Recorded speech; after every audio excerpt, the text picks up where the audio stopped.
aposta que fai a Xunta de Galicia, si está explicitado no Plan Estratégico do Comercio Local polas prazas de abastos, é firme, é contundente e vai a seguir, sobre todo, naquelas prazas nas que como esta se ve tanto movimento, tanto número de praceiros. Eu quero decir que aquí, neste caso concreto, estamos nestes momentos colaborando co Concello para o diseño do proxecto da reforma e logo, tamén o digo con claridade, pois a Xunta de Galicia asumirá a súa responsabilidade nese financiamento para que esta praza, que xa pinta moi ben, sexa todavía mellor e consigamos pois o obxectivo de fortalecer o funcionamento do noso mercado e, por suposto, a rendibilidade dos nosos praceiros.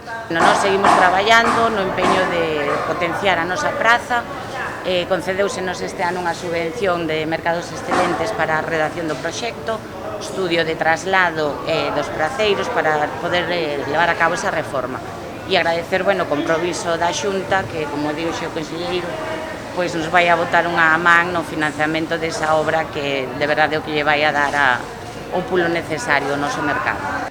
Bueno, que dicir desta Praza de Abastos que vai cumprir o ano que ven 95 anos de funcionamento, 95 anos, onde pasaron cantidade de praceiros e que desde aquí lle quero dar un homenaje a eses 95 anos que vai a cumprir po ano e logo tamén eses 95 anos aquí funcionando, xa digo, cos clientes que veñen a mercar aquí todos os días a Praza de Abastos, non?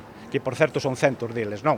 Si é verdade que isto hai que darlle un impulso, hai que darlle unha nova modernidade. Por que? Porque as Prazas de Abastos estánse quedando un pouquiño, digamos, respecto aos supermercados, un pouco, digamos, con menos servicios, non? Pero, bueno, temos unha praza funcional, unha praza moi boa, está construída aquí no centro do pobo, e esperamos que, agora, ca axuda da Xunta de Galicia, ca Xunta do Concello, que sempre estamos moi agradecidos por todos que nos fan, darlle ese impulso definitivo para que esta plaza acade eso que ten que acadar, o sello de excelente, non?